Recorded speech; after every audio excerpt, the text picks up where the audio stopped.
The last time I entered this room, I was a man in a hurry. I didn't even close the door properly. Didn't notice it closing slowly behind me.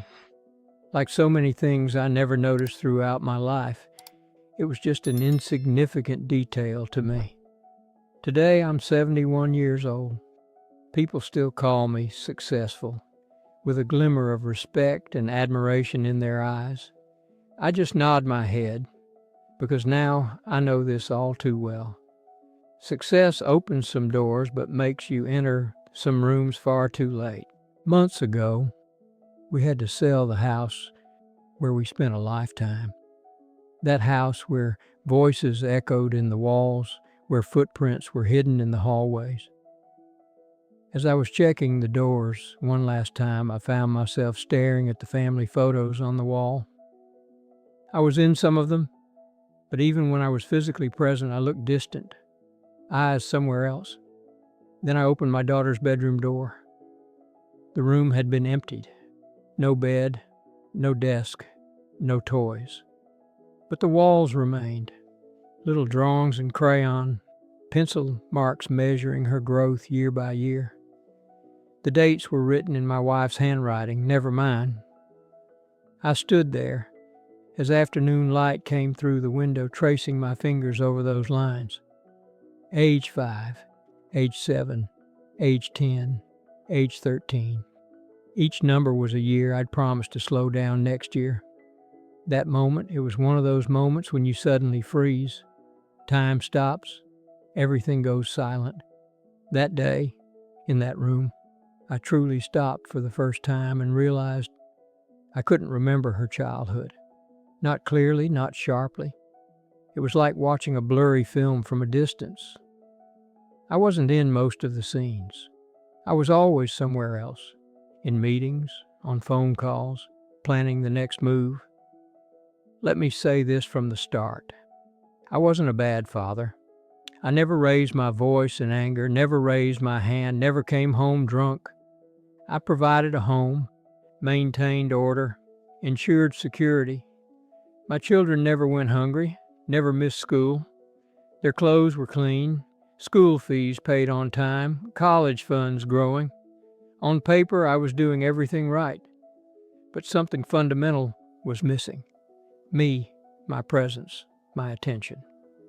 When my daughter was born, I was preparing for the most important meeting of my life. Partners flying in from 3 countries, contracts worth more than my father earned in his lifetime. My phone vibrated during the briefing. We're at the hospital. I stared at those words.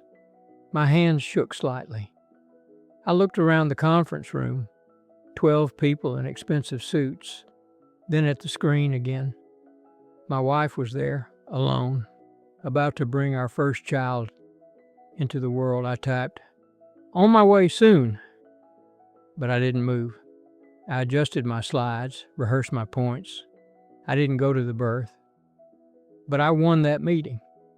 That day I got promoted to senior director. Driving home that evening with the promotion letter beside me, I told myself, I'll make it up. There's plenty of time. But children don't have a future sense of understanding. They only have now.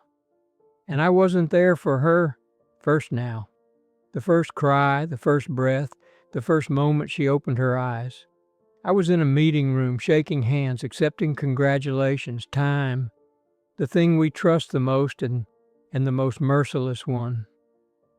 I didn't see her first steps. My wife called, excited. "She's walking." I was in a conference call with Tokyo. I smiled, gave a thumbs up through the phone, then went back to discussing market projections.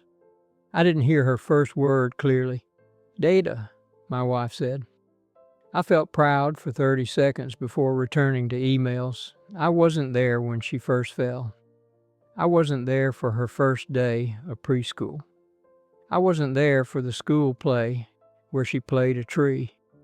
But she'd practiced standing still for weeks and was so proud of her costume.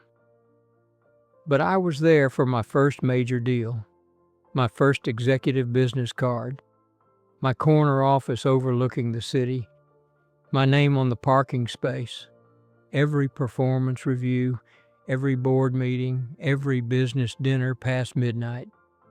Back then, these things seemed so important. Now none of them matter. I couldn't tell you what that deal was about, but I remember painfully, clearly, every moment I missed. For years I repeated the same sentences. This period is busy. A little more patience. Let this year end. But let me be honest, I wasn't busy. I was afraid that if I slowed down, I'd fall behind. Afraid that if I stopped, I'd become insignificant, forgettable. I came to believe this lie. To be a good father, you first had to be a great man. I don't know who taught me that.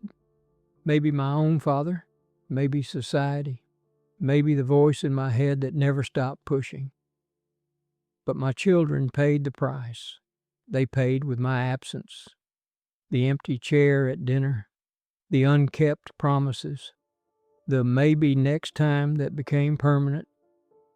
Birthdays where I arrived late with expensive gifts but no presents. School events where they searched for my face and never found it. Bedtime stories I never read because I was still at the office. One night I came home past midnight. The house was dark. On the kitchen table was a note in my daughter's handwriting. She was about 8. Written with purple marker. Dad, I waited for you, but I fell asleep. Maybe we can have breakfast together tomorrow. I lifted the note. Underneath was a drawing of our family, stick figures holding hands. She'd drawn me taller than everyone, wearing a tie, smiling. In the drawing, we were at a park. A sun, a tree, a dog we didn't have. Her vision of what she wanted, not what we were. I stared at it, felt something twist in my chest. Then I folded it, put it in my pocket, and did nothing. Because I had a breakfast meeting at 7. That note stayed in my jacket for weeks until my wife found it. She didn't say anything, just placed it on my desk. I never mentioned it. Neither did my daughter. After a while, she stopped leaving notes. Let me ask you, how many times does a child say tomorrow before they stop asking? How many times do they run to the door when they hear your car before they stop running? How many times do they invite you before they stop inviting? Children have an incredible capacity for hope, but even that has limits. One day, without announcement, they just stop. They stop asking. They stop waiting. They stop expecting. They learn to not need you. And that's when you've truly lost something irreplaceable. Years passed. The children grew up while I climbed higher. The house got bigger, the cars nicer, the vacations more exotic. Bigger rooms, quieter houses, more space between us, but success can be very quiet. Silence doesn't appear on performance reviews. But at night, sitting alone in your big office or big house, silence is the loudest sound in the room. My son grew from boy to man, 18, 21, 25. Somewhere in there, he stopped being my little boy and became someone I barely knew. We were polite, cordial, like colleagues. When did that happen? I couldn't pinpoint it. It was gradual, invisible, like ice melting. One Thanksgiving, alone in the kitchen doing dishes, my son said something I'll never forget. Dad, you were always busy. You always told us I'm doing this for you. But I never asked for any of it. I just wanted you. He paused, not looking at me. I remember you being strong at work, successful at work, respected at work. But at home, you were just tired, always exhausted. Like being with us was the draining part of your day. I stood frozen, unable to respond, because every word was true. I had convinced myself I was sacrificing for them, but really I was sacrificing them for my ego, my ambition, my fear of being ordinary. Nobody tells you this. Children don't remember your intentions. They don't remember your sacrifice. They don't remember the promotions you earned for them or the long hours you worked for their future. They only remember whether you were there or not. The empty seat at the recital, the missed birthday, the broken promise, the distracted attention while checking your phone. That's what stays with them. And here's the cruelest part. By the time you realize this, it's too late. You can't rewind time. You can't re-attend the game.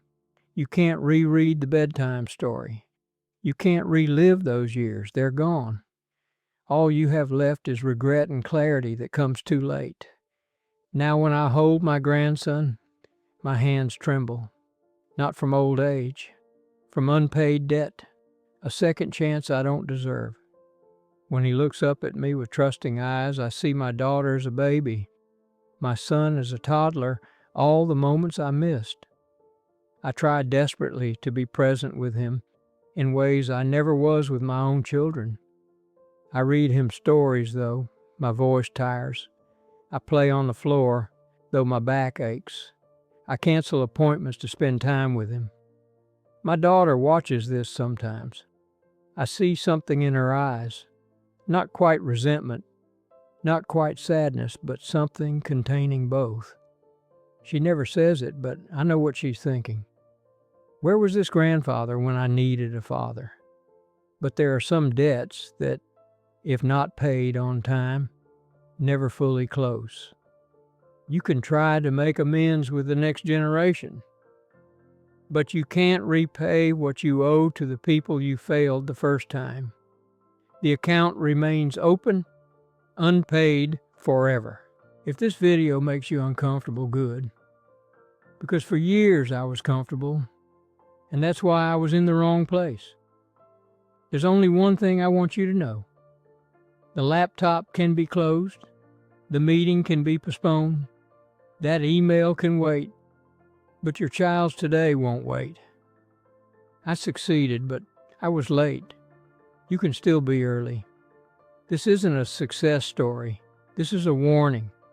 Because nobody's tombstone says he worked hard. But many children say to themselves, I wish he had been there a little more. I was late. Don't be.